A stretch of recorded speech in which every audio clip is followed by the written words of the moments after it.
Yesterday, the program has ended while Hazur started talking about Hazur's grandson, Jadid. Yes. Yes, I think it's good occupation to give information on what's happening around.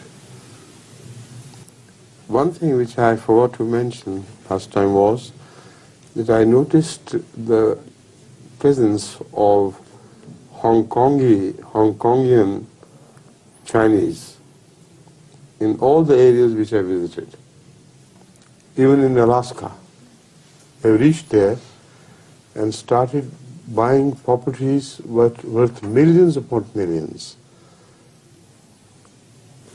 They seem to have a program of controlling that north part at least. They must have gone and spread out all over the United States as well. But what I saw with my own eyes here was that some very big projects were being purchased by the immigrants from Hong Kong, who are extremely rich and extremely well connected. And they have this special knack of capturing the business at the top. With the result, the prices are being raised, but they do not care. They will pay anything for buying huge joints here and there, with the result that once they buy it and develop that joint, they earn many times more than what they pay for in the beginning. So this is what I noticed in Alaska, because it so happened that the hotel proprietor, who happened to be from Australia, he told one of our entourage that he has been given an offer, very attractive offer, by a Chinese from Hong Kong, which he's contemplating seriously, and he's almost promised to buy everything and rebuild the hotel to his own, the top floors to his own liking. So that is what they're doing, and they're very expert businessmen. And the same thing was even more visible as we returned to Canada. In the hotel where we stayed and in the area where we walked around and had good morning walks in Vancouver, I was amazed to see so many Chinese in all the posh areas of Vancouver.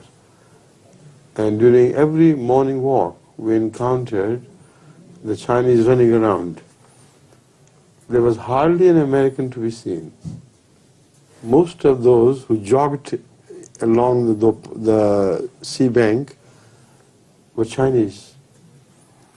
And they were invariably from Hong Kong. So they're also taking good care of their health.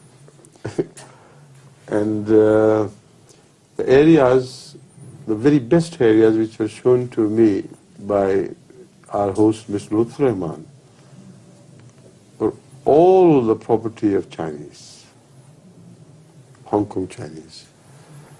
So some revolution is going to take place there. Previously, the Chinese were contained in China towns. Of course, they commanded business from there and controlled it to a large degree. But now, the new invasion of America by the Chinese from Hong Kong is not confined to any limited Chinatown. I hope in future they will turn all America into a Chinatown.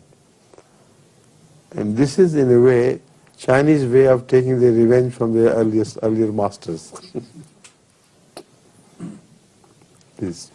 Yep. But looking at the same from a different vantage point, from different angle, I can see the liberation of Americans from the Jewish clutches as well. Because if any people can fight the Jews to dislodge them from the hegemony of American business and trade and American wealth, They are the people.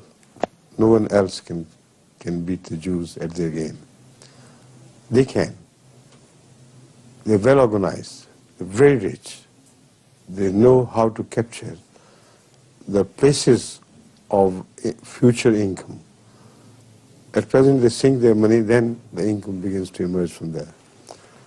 And I doubt if the Jews will be able to contain this invasion of America by the Chinese businessmen of Hong Kong.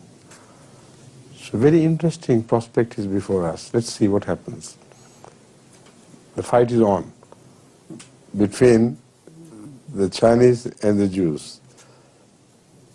The Jews are used only to tackle with the Chinese confined in Chinatowns. Now these are the Chinese lions who jumped into the open. And if they succeed in breaking the hegemony of America, of the Jewish people, it will be a point in time where Americans will be liberated.